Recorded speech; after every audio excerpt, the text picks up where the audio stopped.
Hello everyone, welcome back to AA online solution. मैं हूं अशफाक। आज ये वीडियो इतना खास है क्योंकि हमने आपके लाया है सोशल साइंस का मॉडल पेपर। इसमें जो क्वेश्चंस दिए हुए काफी महत्वपूर्ण है, आपके परीक्षा में टकराने की बहुत ज्यादा चांस है और बहुत सारा सवाल जो है आपको मिलेगा किताब के बीचों बीच से उठाया हुआ क्वेश्चन। तो मैं चाहता हूं कि अगर आप क्लास 10 की तैयारी कर रहे हो और एग्जाम में फोड़ना चाहते हो, यानी कि अपना तैयारी को अच्छे तरीके से जांचना चाहते हो, तो इसको जरूर लगाइए और एक टाइम बनाइए कि आप उस टाइम के अंदर में आप कितना सवाल बना पा रहे। फिलहाल मेरे पास टोटल 80 क्वेश्चन है। 80 क्वेश्चन है, आपको 80 में 80 बनाने का टारगेट अभी से रखना है। एग्जाम में तो 40 बनाना है, लेकिन यहाँ पर 80 में 80 बनाने का टारगेट आपको रखना है, ठीक है। उसके बाद आपको करना क्या होगा, जितना सवाल बन जाएगा लास्ट में मुझे कमेंट करके बता दीजिएगा, यस सर मैंने इतना में इतना सही बनाया। तो आज देखते कौन कौन है वो माइका लाल जो 80 में 80 बना के कमेंट करने वाला ईमानदारी पूर्वक। तो शुरू करते बिना टाइम गवाए हुए और सब सवाल को पढ़ते हैं क्या क्या इसमें सवाल दिया हुआ है, ठीक है। तो नाउ लेट्स स्टार्ट। एंड हमारा पहला सवाल है, यंग इटली की स्थापना किसने की थी, कब हुई थी? यंग इटली और यंग यूरोप, आपको पता ही है मेजिनी ने इसकी स्थापना की थी। यंग इटली की स्थापना कब की थी? 1831 में। तो आपका ऑप्शन क्या हो जाएगा? बी वाला बिल्कुल करेक्ट आंसर हो जाएगा। 1831 क्या होगा? बिल्कुल करेक्ट आंसर हो जाएगा।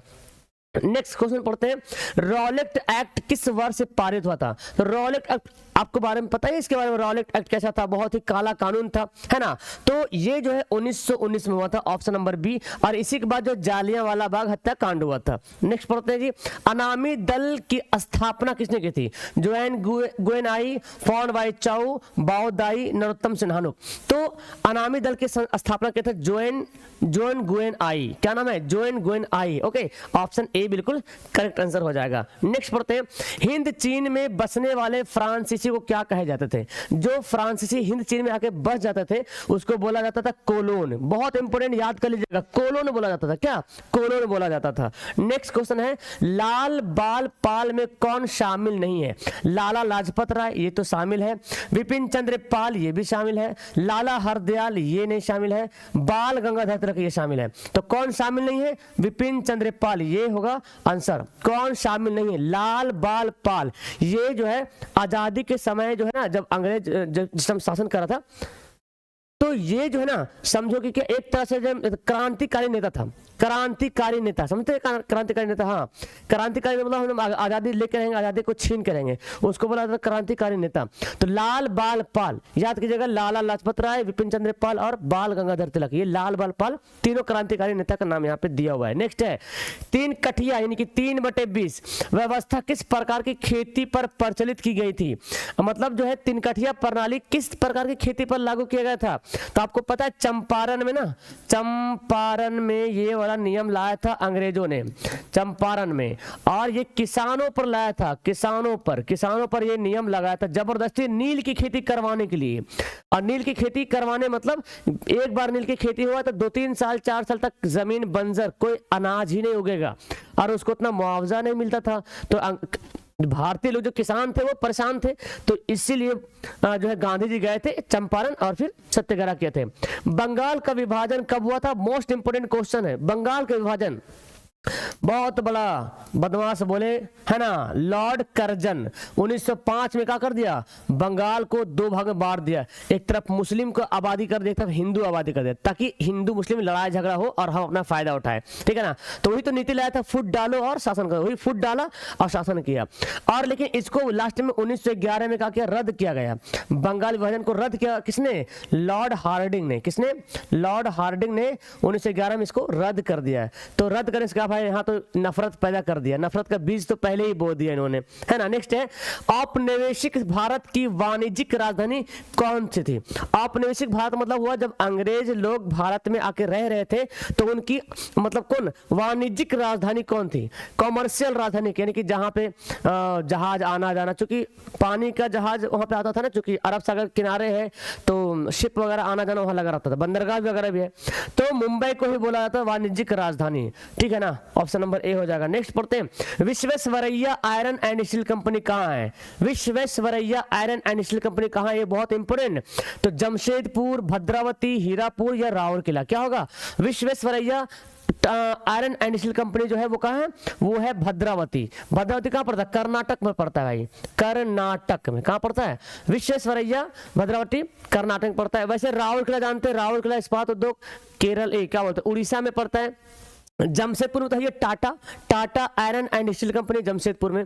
चलिए नेक्स्ट है, बिहार समाजवादी दल की स्थापना कब हुई थी। बिहार में समाजवादी दल क्या बोलते हैं, अरे इसको जयप्रकाश नारायण है ना, जयप्रकाश नारायण, उसके साथ और भी एक दो लोग शामिल थे, वो दोनों मिलकर जो है 1931 में एक पार्टी का स्थापना किया था, बिहार समाजवादी दल, बिहार समाजवादी पार्टी 1931 में। नेक्स्ट क्वेश्चन है, मुंबई में तारापुर परमाणु विद्युत गिरी की स्थापना कब हुई थी। बहुत अच्छा सवाल है। मुंबई में कहाँ है, तारापुर परमाणु विद्युत गिरी मुंबई में है। ये देश का पहला परमाणु विद्युत गिरी माना जाता है तारापुर। बहुत बार सवाल आया है कि देश का पहला, एशिया का सबसे बड़ा मुंबई तारापुर यानी कि, और तारापुर कहाँ, मुंबई में है। मुंबई का है महाराष्ट्र में। तो इसकी स्थापना हुई थी 1955 में। इसको एकदम दिमाग में रखना है, सवाल दे दे तो बना दीजिएगा। चंबल घाटी परियोजना कहाँ है, अपना नाम सुनो, चंबल घाटी। चंबल का नाम का डाकू बड़ा खतरनाक होता है, चंबल वाला डाकू। चंबल घाटी कहाँ है, राजस्थान में है।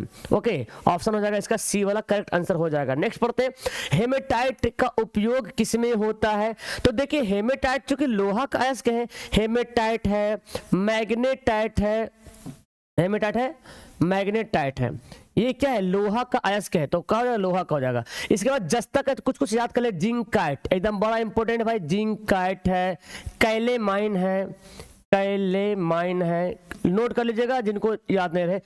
एल्युमिनियम को तो बहुत फेमस है भाई, बॉक्साइट बहुत ज्यादा फेमस है, बहुत बार सवाल पूछा है, बॉक्साइट किसे ऐसे, बॉक्साइट, क्रायोलाइट, कोरंडम एल्युमिनियम का है। तांबा का तो क्यूपर पैराइट है ना, क्यूपर पैराइट है, पाइराइट्स, ठीक है ना। उस तरह से पारा का भी बहुत इंपॉर्टेंट याद कर लीजिएगा, पारा का क्या है, सीने बार है ना, पारा का सीने बार जो अयस्क के बहुत ज्यादा फेमस है। मैग्नीशियम का भी एक याद कर लीजिएगा, मैग्नीशियम का क्या है, डोलोमाइट, डोलोमाइट। तो जितना सारा अयस्क का नाम है मैंने यहाँ पे बोर्ड पे लिख दिया है, एकदम रट जाइए, घोल के पी जाइए, ठीक है, इंपॉर्टेंट है क्वेश्चन है। नेक्स्ट पढ़ते हैं भाई, अबरक का उत्पादन सर्वाधिक कहाँ होता है। तो ये भारत मतलब देश का नाम है, तो पता है हमारे भारत में अबरक का उत्पादन बहुत ज्यादा होता है। और भारत में कहाँ होता है, तो भारत में बिहार और झारखंड है ना, बिहार और क्या, झारखंड, बिहार और झारखंड मिल करके जो है मतलब पूरा देश का जो है 80% अबरक बिहार और झारखंड जो है उत्पादन करता है। बिहार और झारखंड अबरक का उत्पादन करता है, और दुनिया में भारत में ज्यादा होता है। नेक्स्ट पढ़ते हैं, गिरी राष्ट्रीय उद्यान कहाँ है। गिरी असम में, मध्य प्रदेश में, गुजरात में, उत्तराखंड में। तो राष्ट्रीय उद्यान से एक सवाल तो बन ही जाता है आपको एग्जाम में, गिरी कहाँ है, गिरी राष्ट्रीय उद्यान कहाँ पड़ता है, ये पड़ता है गुजरात में पड़ता है, गुजरात, बड़ा इंपॉर्टेंट याद कीजिएगा। वैसे असम का भी बहुत इंपॉर्टेंट, मानस, मानस राष्ट्रीय उद्यान, काजीरंगा राष्ट्रीय उद्यान, काजीरंगा है, मानस है। मध्य प्रदेश का भी एग्जाम में पूछा है, बांधवगढ़ है ना, बांधवगढ़, बांधवगढ़, बांधवगढ़ राष्ट्रीय उद्यान का है मध्य प्रदेश में। उत्तराखंड को याद करना है भाई, कार्बेट नेशनल पार्क है ना, कार्बेट भारत का पहला Corbett national park, Corbett national park है ना, जिम, ऐसे जिम बोलते, जिम कार्बेट नेशनल पार्क, वही नाम है, उत्तराखंड में बहुत फेमस है। भारत का पहला नेशनल पार्क है कार्बेट नेशनल पार्क, गुजरात में नेशनल गिर हो गया। वैसे और भी बहुत सारा है, तो किताब में लिखा हो, थोड़ा सा देख लीजिएगा है ना। नेक्स्ट पढ़ते हैं, पेट्रो रसायन के उत्पादन पेट्रो रसायन के उत्पादन द्वारा किससे तैयार करते हैं। तो पेट्रो रसायन के द्वारा पता है किसको, नायलॉन को तैयार करते हैं, रेयॉन को तैयार करते हैं, जो कि मतलब कृत्रिम धागा होता है ना, कृत्रिम जो बना है, नायलॉन, रेयॉन, पॉलिएस्टर वगैरह, ठीक है ना। नायलॉन हो गया, रेयॉन होगा, पॉलिएस्टर हो गया, पॉलिएस्टर, ये सब का धागा निर्माण किया था किससे, पेट्रो रसायन से ये सब तैयार करते हैं। तो जूट, रेशम, ये सब तो कृत्रिम थोड़ी नहीं, तो प्राकृतिक है ना। नेक्स्ट पढ़ते हैं भाई, अंतरराष्ट्रीय महिला दिवस किस तिथि को मनाते हैं। तो आपको पता ही है अंतरराष्ट्रीय महिला दिवस मनाते हैं 8 मार्च को। वैसे आपको बता दूं, आपके एग्जाम में महिला दिवस कुछ इंपोर्टेंट है, जैसे कि 1 मई, बहुत बार पूछता भाई 1 मई पता ही, मजदूर दिवस। 1 मई क्या होता है, जो आपके लिए पूछते, जो एग्जाम में आता है, जो आपके एग्जाम में आता है वही इंपोर्टेंट है। 8 मार्च तो आपको पता चल गया, 8 मार्च जो है क्या है, महिला दिवस है।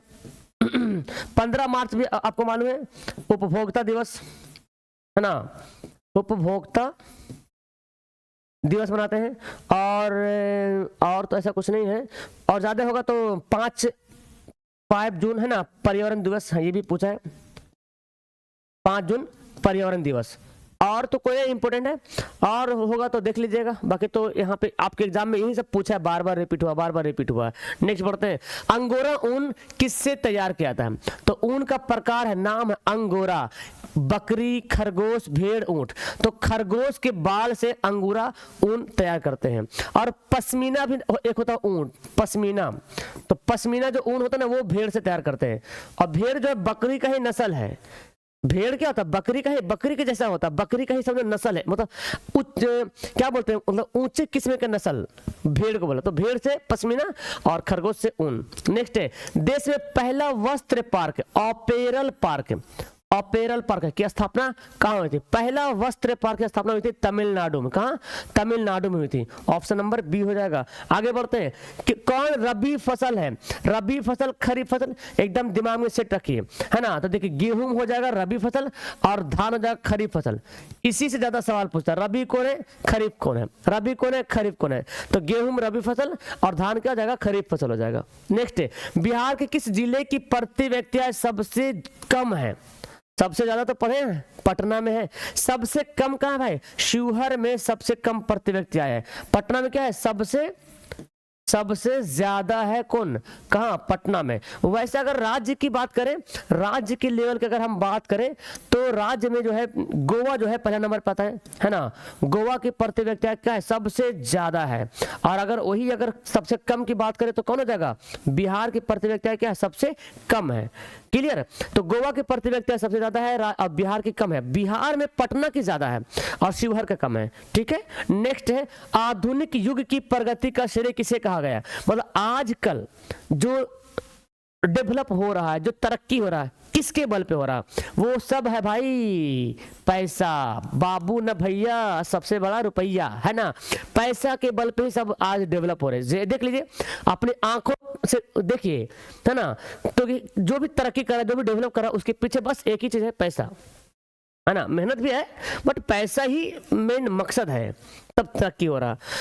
किसी देश में वर्ष में वस्तुओं और सेवाओं की जो कुल मात्रा उत्पादित की जाती है उसे क्या कहते हैं? मतलब साल में जो भी वस्तु है और जो सेवा है, उत्पादन हुआ या सेवा से आया पैसा, तो वो टोटल पैसा अगर एक जगह जमा कर दिया जाए तो उसको बोला गया सकल घरेलू उत्पाद। क्या बोलते हैं?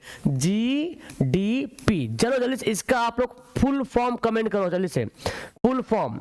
इसका फुल फॉर्म क्या होगा? कमेंट अभी तुरंत कमेंट करें GDP का फुल फॉर्म कमेंट बॉक्स में, लाइव वाला नहीं, कमेंट बॉक्स में। नेक्स्ट बढ़ते हैं, दूसरी पंचवर्षीय योजना कब शुरू हुई थी?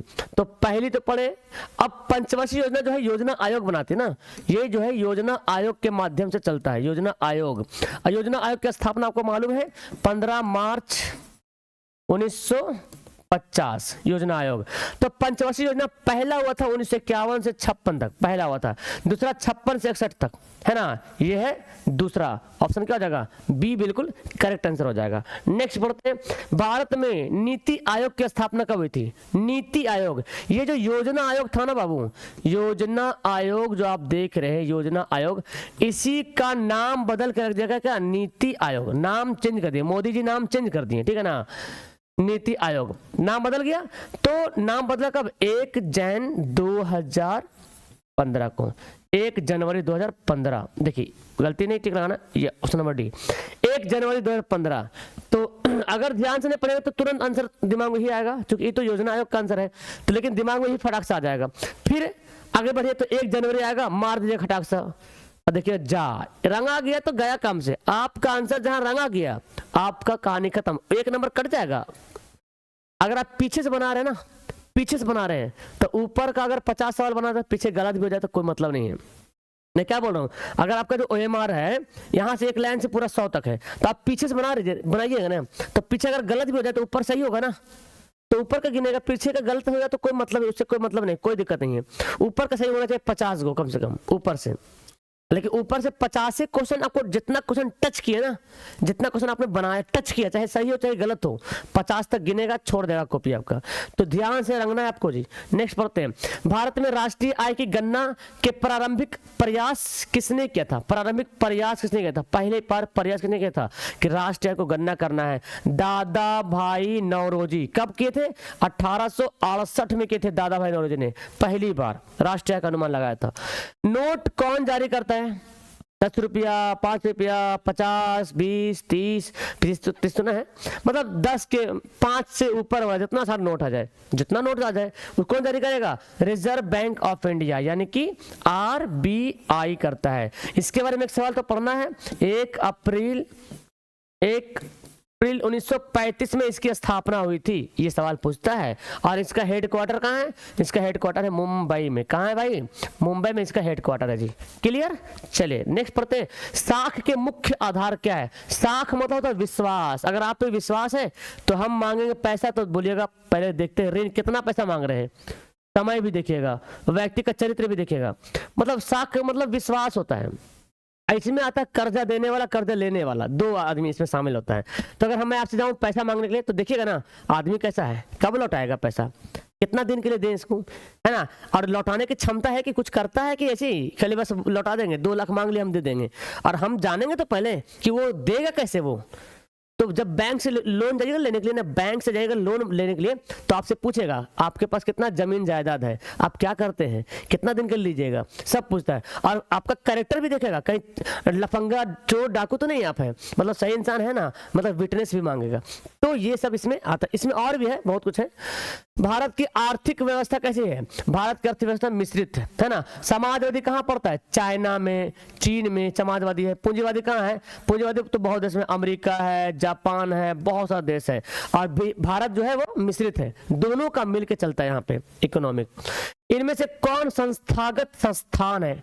संस्थागत, संस्थागत जब बोल बाबू, जब बोल संस्थागत तो समझिए कोई बैंक से रिलेटेड रहेगा। अगर संस्था मतलब एसोसिएशन, कोई संस्था है, कोई एसोसिएशन है, वो चल रहा है, तो बैंक से कंसल्ट रहेगा। भूमि विकास बैंक, क्षेत्रीय बैंक, नाबार्ड, व्यावसायिक बैंक, ये सब आ जाएगा, सहकारी बैंक, सब इसी में आ जाएगा।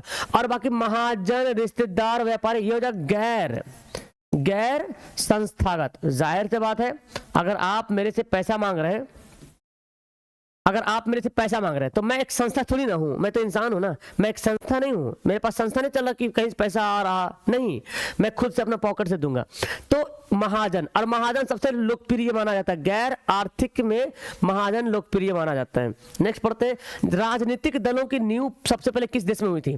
सबसे पहले राजनीतिक दल का जो पार्टी बनना शुरू हुआ था कहाँ? Great Britain. फिर भारत ने भी सीखा कैसे पार्टी बनाना है, अब बना भी रहे लोग। वैश्वीकरण के मुख्य कितने अंग है? पता होना चाहिए। वैश्वीकरण के मुख्य 5 अंग है। कितना अंग है? 5 अंग। कहीं कहीं गाइड में 4 दिखेगा, तो गाइड का शिकार मत होइएगा, हम जो बता रहे आप एकदम करेक्ट है, वो इसको फॉलो करेंगे। नेक्स्ट है, प्रत्यक्ष लोकतंत्र का देश कौन है? यानी कि डायरेक्ट डेमोक्रेसी। इसका मतलब क्या होता है?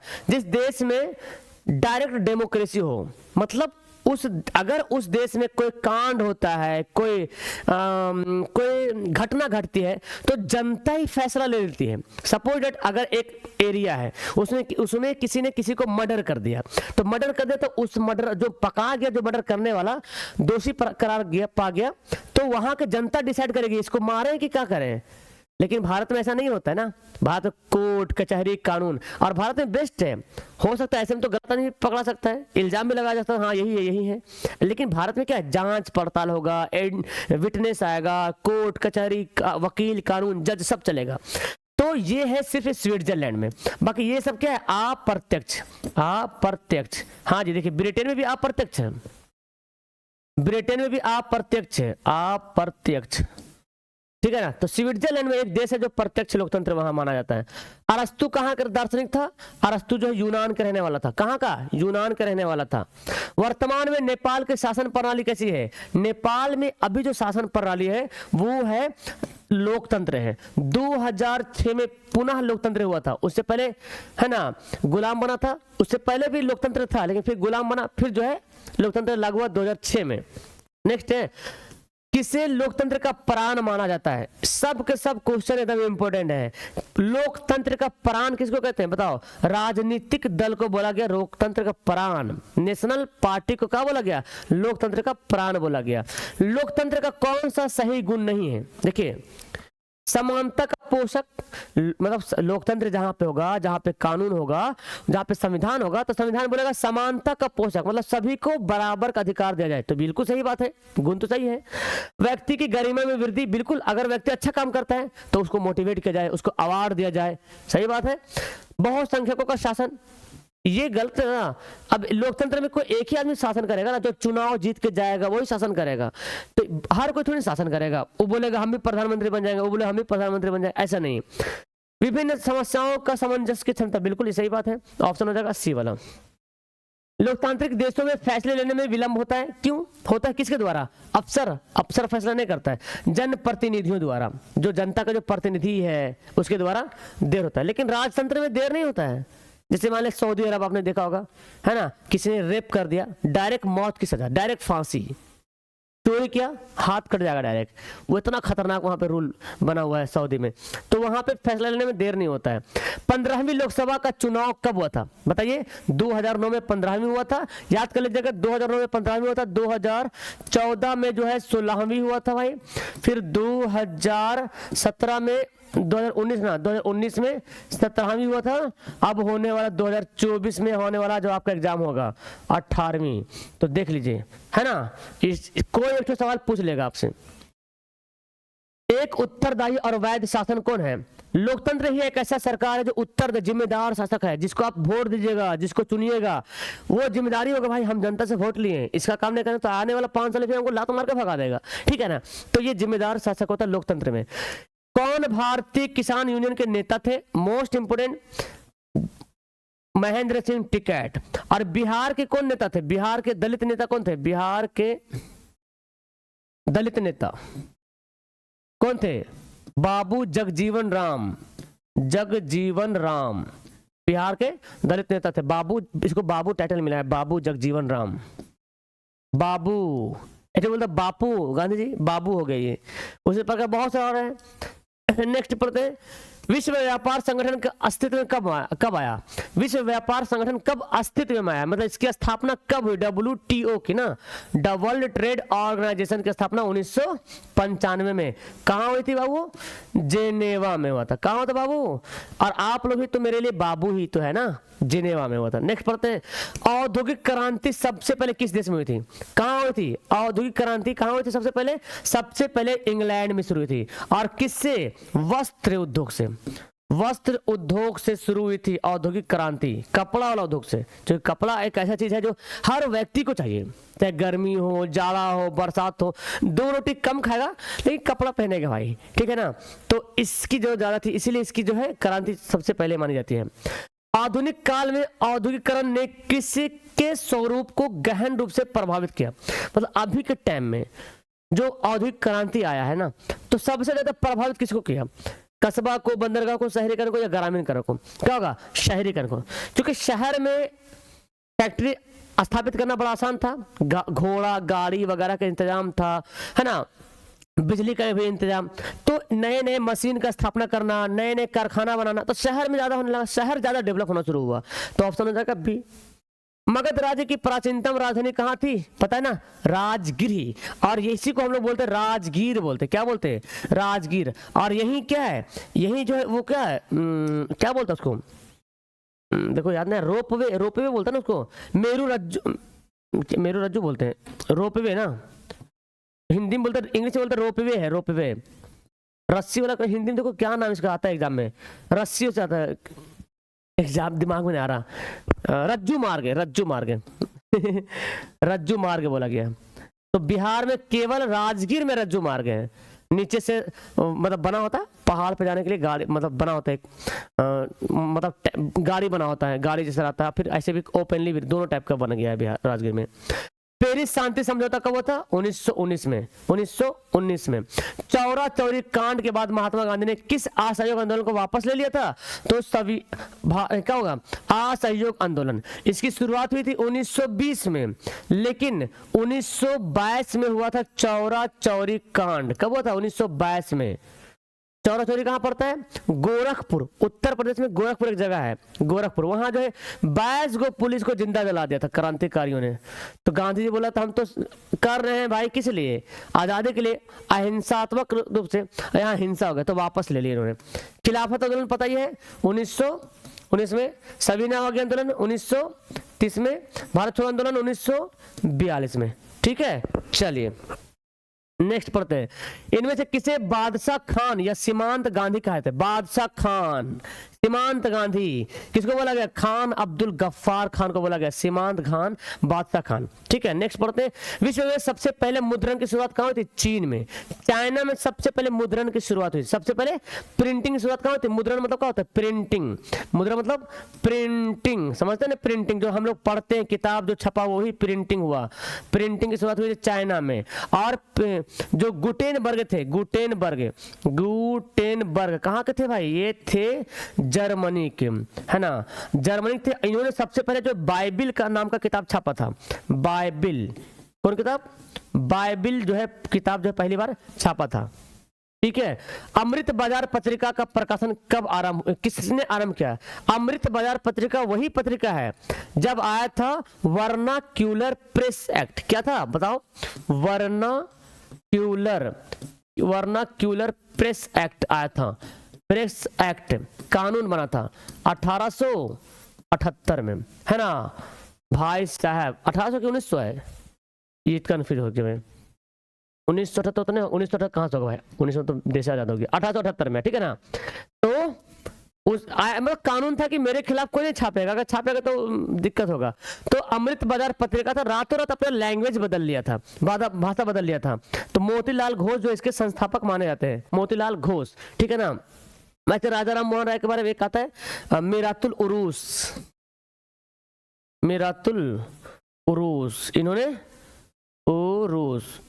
इन्होंने लिखा था, पेपर था।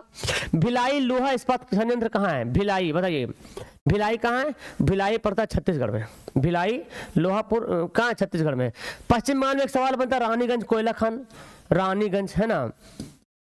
रानीगंज कोयला खान कहाँ है? पश्चिम बंगाल में। उड़ीसा में तो आता है राउर किला आता है। उड़ीसा कहाँ है? सब डायरेक्ट सवाल पूछेगा, राउर किला कहाँ है? देखिए पूछ लेना। भिलाई कहाँ है? छत्तीसगढ़ में है। झारखंड में तो आता है बोकारो, जमशेदपुर, ढेर सारा है जमशेद। और क्या पड़ा है वो देखो, यूरेनियम का क्या था? जादूगोड़ा, सब झारखंड में मौजूद है, ठीक है ना? नेक्स्ट पढ़ते हैं। इलेक्ट्रॉनिक उद्योगों की राजधानी किस शहर को कहते हैं? इलेक्ट्रॉनिक उद्योगों की राजधानी कहते हैं बेंगलुरु को। और इसको जो है सिलिकॉन सिटी भी कहा जाता है, बेंगलुरु को। सिलिकॉन सिटी किसको बोला गया? बेंगलोर को सिलिकॉन सिटी कहा गया। चलिए सबका आंसर सही आ रहा होगा। लास्ट में सबका कमेंट चेक करेंगे हम कि 80 में 80 कौन जो है माइकल लाल है, वो बना दिखाता है, चाहे लड़का हो चाहे लड़की हो। जूट का पहला कारखाना कहाँ स्थापित किया था? जूट का पहला कारखाना कोलकाता में। देखिए कहीं कहीं जूट का पहला कारखाना बोलता है 1855 दिखाता, कहीं कहीं 1914 दिखाता है, ठीक है ना? तो बड़ा कंफ्यूजन इसमें यार, ठीक है ना? 1917 या 1914 कुछ दिखाता है इसमें। हिस्ट्री में कुछ और, ज्योग्राफी में कुछ और दिखाता है।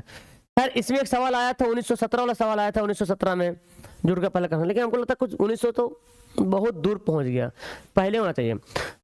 चलिए इसको हम साइड रखते हैं। फिलहाल मुंबई जानते हैं, मुंबई को सूती नगरी कहते हैं। सूती नगरी मुंबई को बोला गया। इसकी स्थापना 1854 में हुई थी, है ना? नानाजी डाभार ये थे स्थापना करने वाले। पक्की सड़कों की लंबाई की दृष्टि से देश का पहला राज्य कौन है? पक्की सड़कें लंबाई वाला पहला राज्य कौन है? महाराष्ट्र है। लेकिन पक्की हो चाहे कच्ची हो, सड़कों की लंबाई सबसे ज्यादा कहाँ है? उत्तर प्रदेश में। सड़कों की लंबाई सबसे ज्यादा उत्तर प्रदेश में, लेकिन पक्की सड़कों जो है महाराष्ट्र। अरे महाराष्ट्र पहले से डेवलप हो जाएगा ना भाई, क्योंकि अंग्रेजों के टाइम में मुंबई, समझ रहे, मुंबई बंदरगाह था, उसका तो औपनिवेशिक राजधानी भी माना जाता है, तो हो गई होगा, जाहिर सी बात है। पूर्व मध्य रेलवे का मुख्यालय कहाँ है? बिहार के अनुसार ये क्वेश्चन मोस्ट इंपोर्टेंट। पूर्व मध्य रेलवे का मुख्यालय है कहाँ? हाजीपुर में। कहाँ है? हाजीपुर में।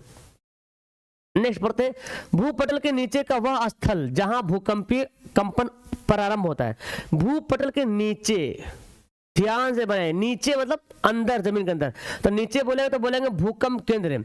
अब बोलेगा भूपटल पर, अगर बोलेगा ना भूपटल पर यानी कि जमीन पर अधिक केंद्र है, जमीन के अंदर भूकंप केंद्र है। ओके, नेक्स्ट पढ़ते हैं, पृथ्वी की सतह पर पहुंचने वाली सबसे पहली तरंग।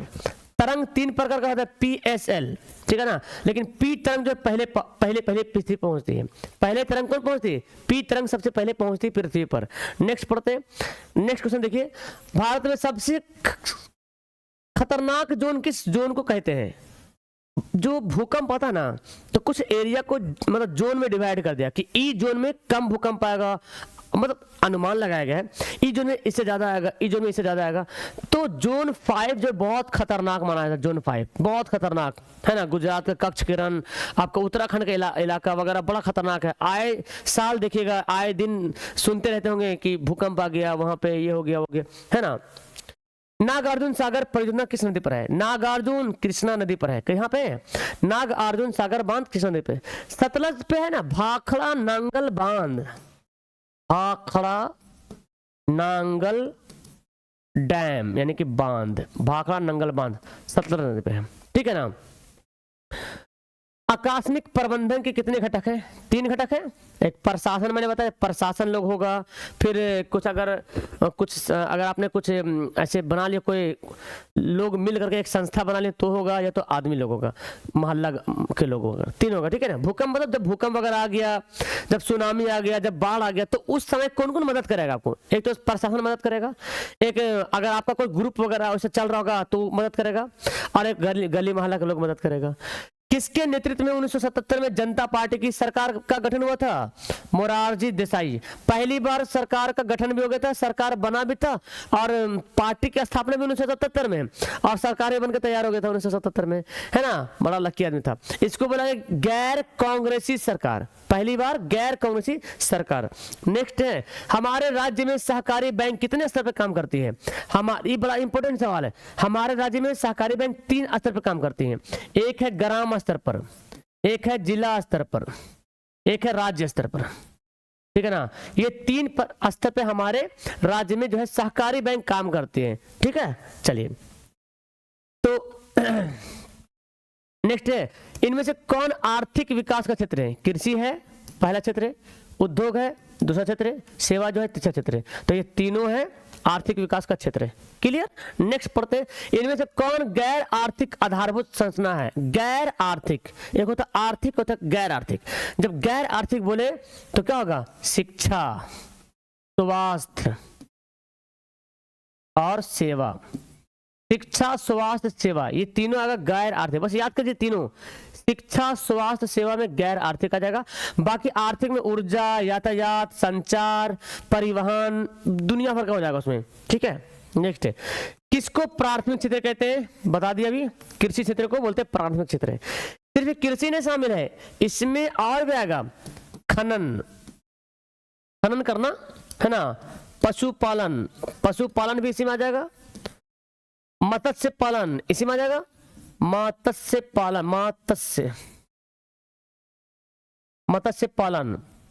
है ना, वन वगैरह को काम कर रहे हैं, सब इसी में आ जाएगा कृषि में।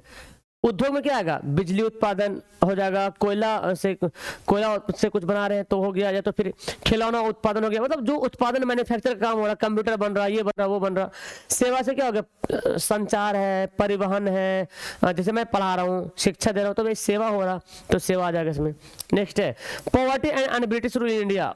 Poverty and un-British rule in India, ये किसने लिखा? दादा भाई नौरोजी ने लिखा। किसने? दादा भाई नौरोजी ने लिखा। नेक्स्ट है, व्यावसायिक बैंकों का राष्ट्रीयकरण कब हुआ था? 1969 में।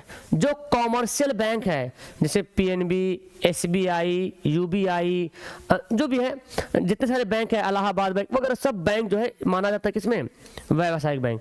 1969 में इसका राष्ट्रीयकरण हुआ था, ठीक है ना। नेक्स्ट क्वेश्चन है, भारत का केंद्रीय बैंक कौन है? भारत का केंद्रीय बैंक है RBI, reserve bank of India, केंद्रीय बैंक माना जाता है भारत का। बैंकों का बैंक। रूस की मुद्रा क्या है? रूस की मुद्रा है रूबल। रुपया कहाँ का है? रुपया तो भारत है, पाकिस्तान है, नेपाल है ना। डॉलर, डॉलर लिखा, डॉलर कहाँ का है? अमेरिका का है, कनाडा का भी है ना, कनाडा का भी डॉलर है, सिंगापुर का भी डॉलर है। टका तो बहुत बार पूछा है भाई, टका बांग्लादेश का है। बांग्लादेश कब स्वतंत्र हुआ था? 1971 में। कुछ कुछ जो सवाल बनता मैं आपको एक्स्ट्रा मंगनी में फ्री ऑफ कॉस्ट दे रहा हूं। नेक्स्ट है, इनमें से कौन भारतीय बहुराष्ट्र कंपनी? भारतीय, भारत की। डाबर भारत की है, इन्फोसिस भारत की कंपनी है, टाटा मोटर्स भारत की कंपनी है। इनमें सभी तो बहुराष्ट्र कंपनी ढेर सारा है। आप गूगल में सर्च करो भारतीय बहुराष्ट्र कंपनी, ढेर सारा आ जाएगा। LIC ये भी भारत की है लेकिन बाहर भी चलता है। लिच्छवी गणतंत्र भारत के किस राज्य में अवस्थित था? लिच्छवी गणतंत्र जो है दुनिया का पहला स्थान जो सबसे पहली बार गणतंत्र हुआ वो है बिहार में। और बिहार में कहाँ? बिहार के वैशाली जिला में। कहाँ? बिहार के वैशाली में। ठीक है। नेक्स्ट, राष्ट्रीय महिला आयोग अधिनियम कब बना? 1990 में। 1990 में राष्ट्रीय महिला आयोग अधिनियम बना था। बिहार पंचायती राज अधिनियम कब बना था? 2006 में। इसी के बाद जो है महिलाओं को मिल गया 50% आरक्षण, है ना। बिहार पंचायती राज अधिनियम 2006 बना और महिलाओं को 50% आरक्षण मिला कि महिलाएं भी चुनाव में लड़ सकती है। ठीक है ना। बिहार में पंचायती राज संस्थाओं को में महिलाओं को कितना % मिल गया सीट? लो भाई यही तो आ गया, 50% सीट मिल गया। संघ राज्य की विशेषता नहीं है। देखिए, जहां लिखा हुआ संविधान होगा वहां संघ राज्य होगा। जहां शक्तियों का विभाजन होगा जैसे कि संघ सूची, राज्य सूची, संवर्ती सूची। जहां इकहरी शासन होगा, सर्वोच्च न्यायालय होगा, तो इकहरी शासन थोड़ी ना होगा भाई, तो एक आदमी थोड़ी शासन करेगा। वहां पे शासन व्यवस्था कैसे होगा? चुनाव होगा, जीतेगा तब शासन करेगा। केंद्र में अलग शासन करेगा, राज्य में अलग अलग मुख्यमंत्री यहाँ शासन करेगी। ठीक है ना। हाँ, गांव में तो अलग शासन करेगा, मुखिया लोग अलग शासन करेंगे, तो एक आदमी शासन नहीं करते यहाँ पे। तो ये सब होता है सर्वोच्च न्यायालय में। जैसे जैसे जैसे जैसे कौन कौन देश है भाई? जैसे बताओ, भारत है, पूछता है, भारत है, अमेरिका है ना जी, कनाडा है, इसके अलावा बहुत सारा देश है, बहुत सारा देश है।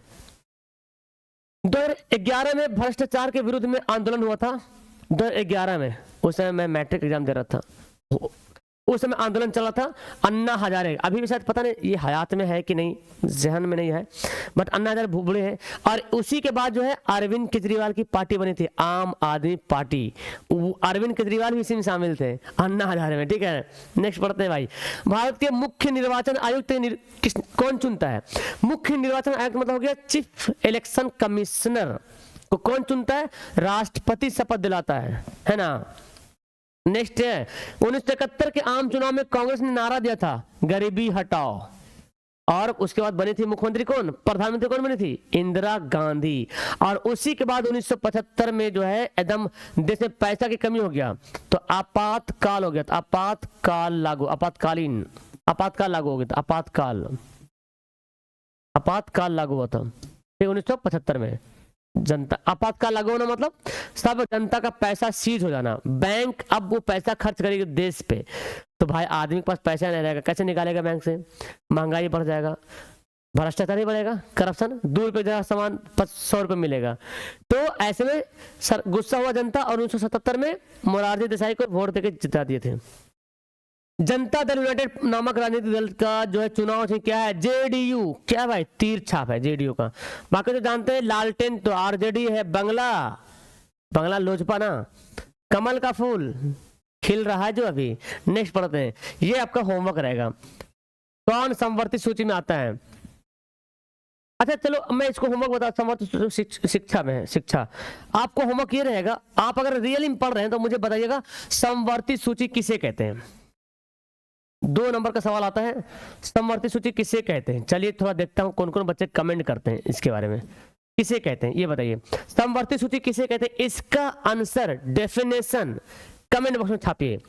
डेफिनेटली है कि हम उस सवाल को पढ़ेंगे और आपका कमेंट हम पढ़ते हैं भाई, देखे होंगे लाइक वगैरह हम करते रहते हैं, तो आपका कमेंट को देखते हैं, पढ़ते हैं। ऐसी बात नहीं कि बस आप बोल दीजिए बस, ऐसी नहीं, हम सबका कमेंट पढ़ते हैं। ठीक है ना। और लगता है कि ये इफेक्टिव है तो थोड़ा उसको हाँ प्यार देते हैं। ऐसे सबका प्यार देना तो बड़ी मुश्किल है, लेकिन रैंडमली सवाल देखते हैं और इंपॉर्टेंट बातें आती है तो लगता है कि हाँ इसको देना चाहिए। तो आपका भी आ जाएगा, डोंट वरी, है ना। कमेंट करें सभी लोग, इसका आंसर कमेंट पर जो कमेंट करें उसको हम पढ़ेंगे और लाइक करेंगे। बाकी आपको मैं बता दूं, अगर आपको इसका पीडीएफ वोडीएफ चाहिए आपको, तो मैं बताता हूँ पीडीएफ कहाँ मिलेगा। पीडीएफ मिल जाएगा आपको फ्री ऑफ कॉस्ट, टेंशन ना लीजिए।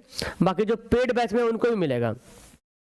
पेड वाले समझ लीजिए, हमारा पेड बैच चल रहा अभी, है ना, 249 का। जिसको जुड़ना होगा, मोबाइल नंबर दिख भी रहा होगा, मैं लिख देता हूँ 82424200, ये मोबाइल नंबर है। मैसेज करेंगे, कॉल करेंगे, आपको जोड़ दिया जाएगा। हमारा व्हाट्सएप ग्रुप में जरूर जुड़िएगा।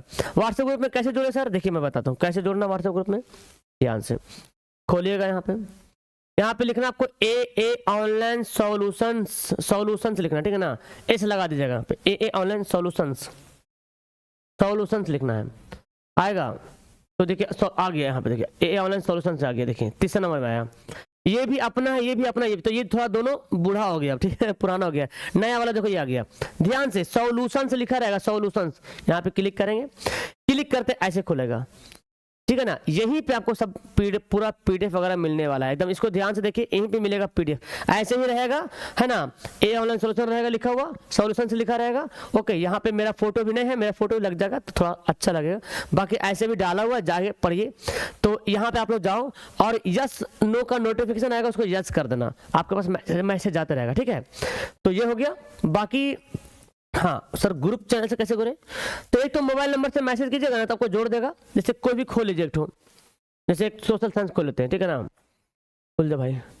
जैसे किसी एक को खोलते हैं, खोले, नीचे जाएंगे ना, देखिए नीचे जाएंगे तो बॉक्स मिलेगा, यहाँ पे देखो लिखा व्हाट्सएप ग्रुप। खुद से जाकर क्लिक कीजिएगा ना, तो व्हाट्सएप में जाकर खुद से ज्वाइन हो जाइएगा और वहाँ पे आपको मिलते रहेगा इंपॉर्टेंट चीज का मैसेज, नोटिफिकेशन, ताकि एग्जाम में एकदम फोड़ के आने का, ठीक है। चलिए, तो आपको मेरे से कॉन्टेक्ट करना है तो कॉन्टेक्ट कर सकते हैं, और यहाँ से भी जुड़ सकते हैं। बोलिएगा सर मेरे को लिंक भेजिए, जुड़ जाते हैं।